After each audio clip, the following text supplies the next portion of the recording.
and welcome to another edition of Paul's Cinema Picks of the Week. My name is Paul Westbrook, and I am Brantford's film enthusiast. Yes, and just want to let everybody know that tomorrow, Brantford's film enthusiast will be appearing at the Hamilton Comic-Con in Hamilton, Ontario, so I'm all stoked and ready for that, and looking forward to meeting some fellow celebrities and maybe come up with some ideas for future shows.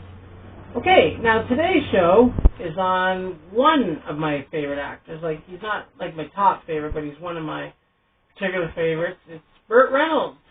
Yes, Burt Reynolds, the star of movies like Smokey the Bandit and Cannonball Run 2, among other great films that Burt did.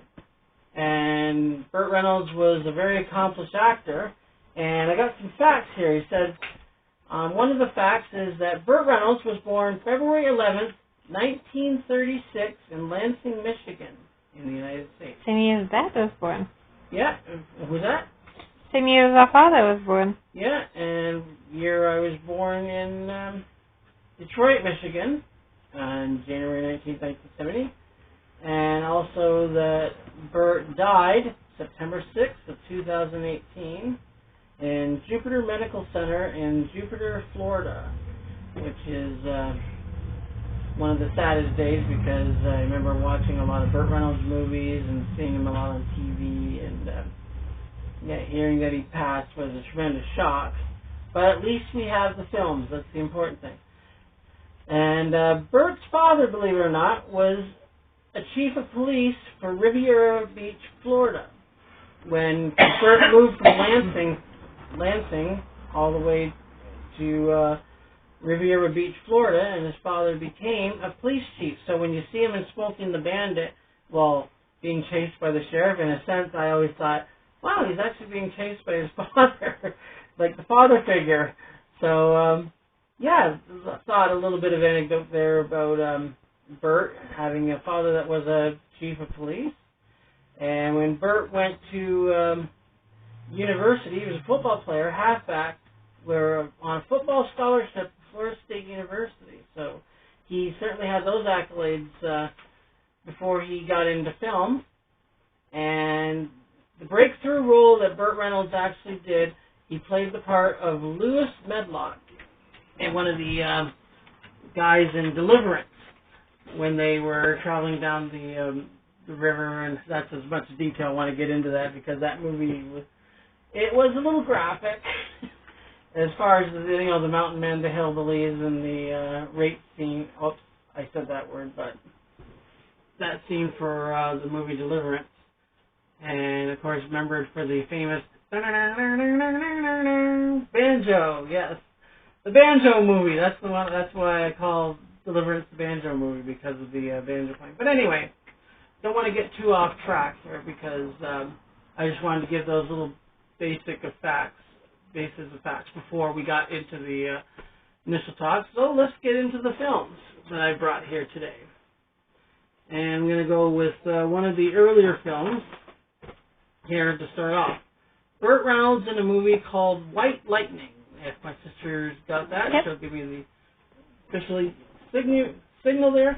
And this one here, Burt Reynolds plays a character named Gator McCluskey, who is a moonshine runner, and he is released. He's out of jail, and then he goes to the small town where this sheriff, played by Ned Beatty, he was famous for being Otis in Superman the movie, and apparently that the sheriff had Gator's brother framed and killed, so Gator goes to this town just to get even with him, and there's a lot of good action in this movie here. It's Joseph Sargent. He does some top-notch directing, as they say here, and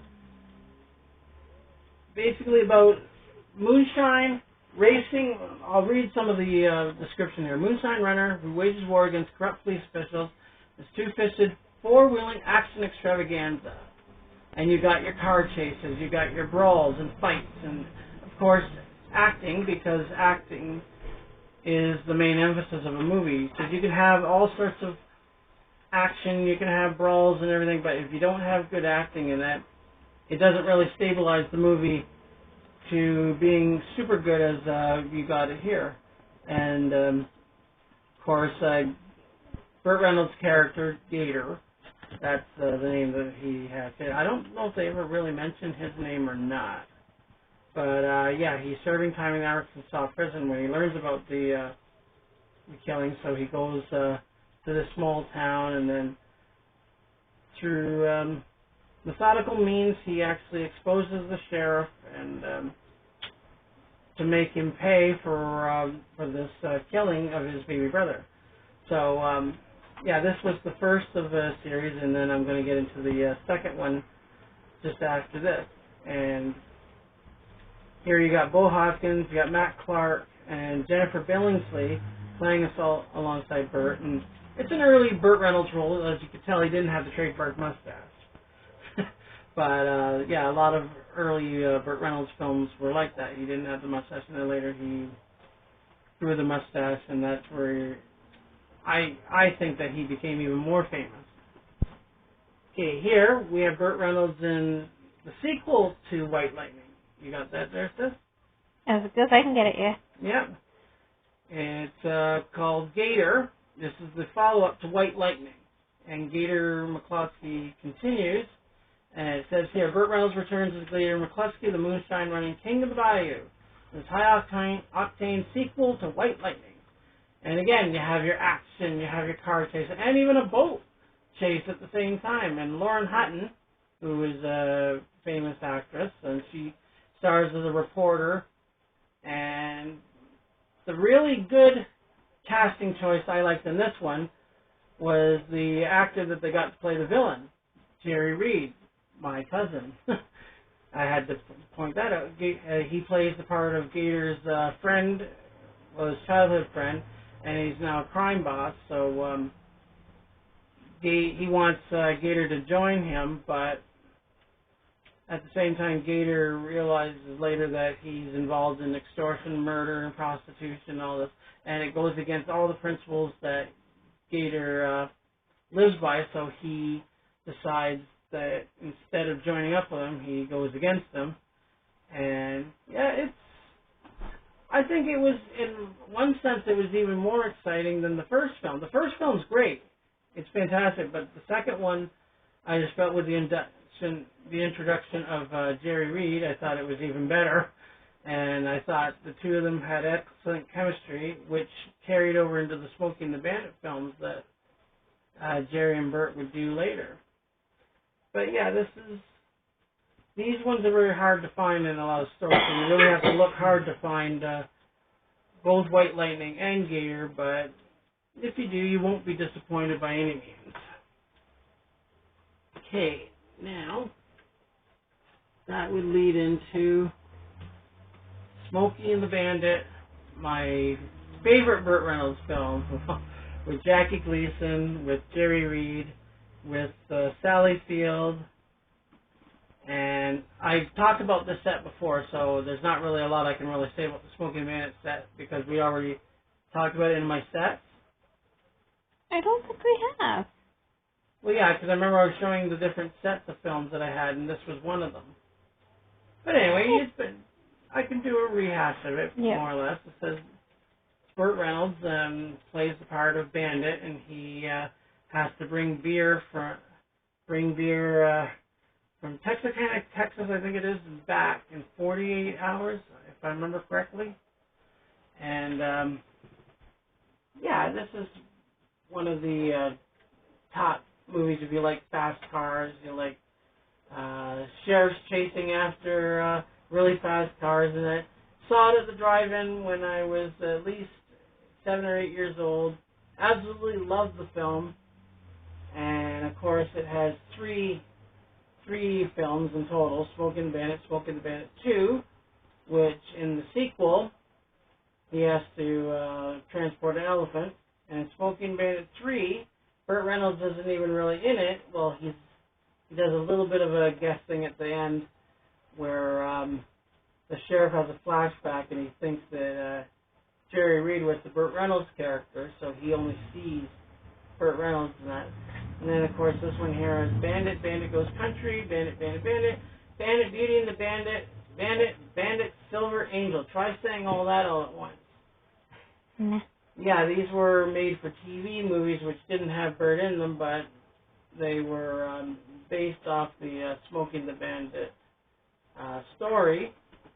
And yeah, this is, like I said, and previously in one of the shows when I was talking about this, it's if you love Smokey and the Bandit, this is the set to buy. Okay. Then, movies that are like Smokey and the Bandit were like, my mom actually liked this film too, because my sister did a show on my mom's favorite movies, and one of the movies she actually enjoyed going to see was Hooper. Burt Reynolds plays a stuntman. He's in Hollywood, and he's doing a new film, and at the same time, it's his last film because people were feeling that he's getting too old to do stunts. So,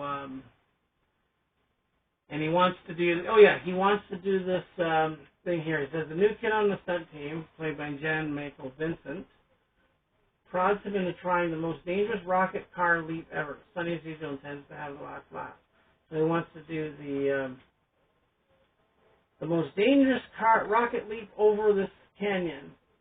And a lot of known famous people starred in this. There was Jan Michael Vincent, Sally Field, Brian Keith from Hardcastle McCormick, Robert Klein, James Best, who played Sheriff Roscoe, plays the part of Burt's friend in this one. And Adam West is in this one. Adam West from 1966 Batman TV series. He's in this too. And I saw this at the Sunset Drive-In. Because I saw Smokey and the Bandit at the Breezes, and I saw this one here at the Sunset. And in a lot of ways, it's like Smokey and the Bandit a little bit, except instead of the car chases, more of the stunts on a Hollywood set. Okay, then, 1981, yes. 1981, Burt did a movie called The Cannonball Run, which you have all your car chases and an all-star cast. Like you get Burt Reynolds, you get Roger Moore, you get Farrah Fawcett, Dom DeLuise in this movie here, and it's like a cross-country race, and with a prize at the end, and of course the catch is that the race is illegal, but they all manage to outwit a lot of the cops in the movie, because it's like your typical chase film where you have all the cops and all the cars going across country, and the cops are after them trying to catch them, and I definitely liked it, and it's a lot of fun.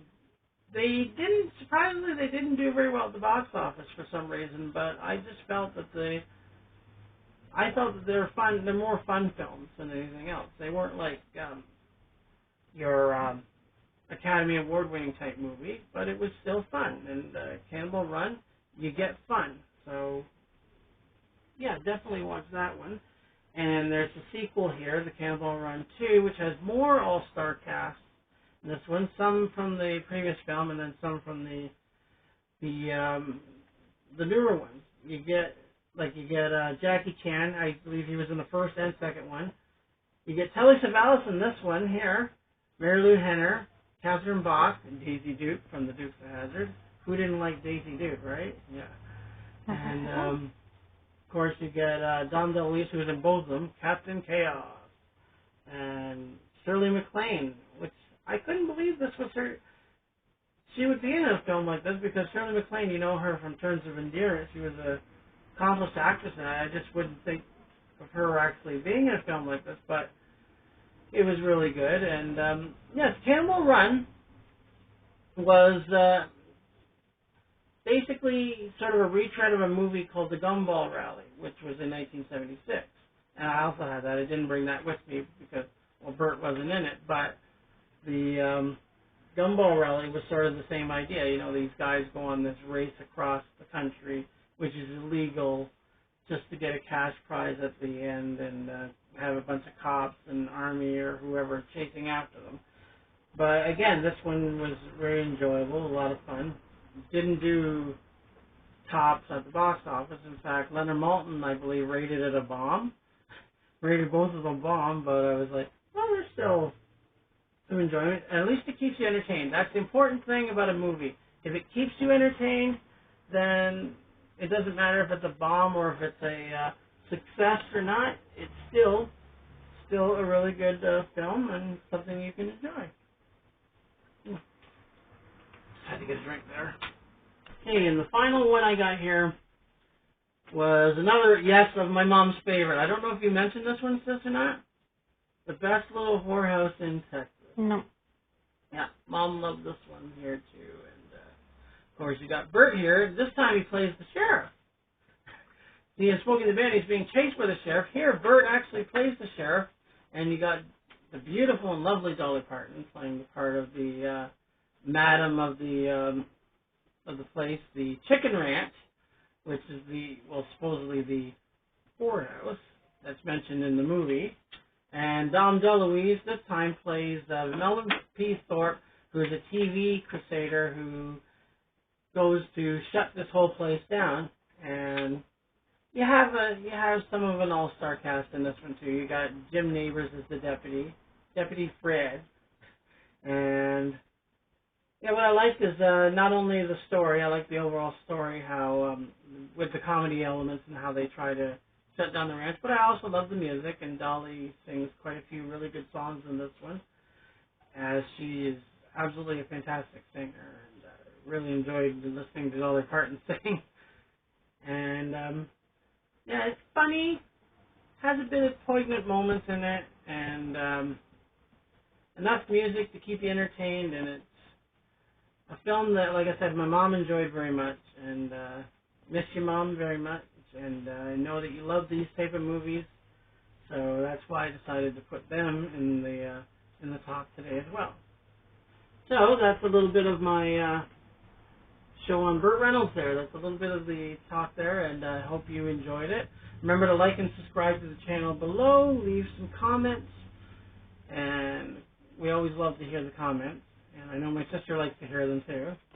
Thank my sister for the continued good camera work. It's not exactly shaky. It can be shaky on some spots, but it's really, really good just the same, and we can keep this going, and then next week we'll maybe do another one that you mentioned about the polls. Yeah. About doing a poll to see what you like to hear me gab about next. But for now, this is Paul Westbrook, Brantford's film enthusiast, reminding you that I'll be seeing you at the movies. Bye for now.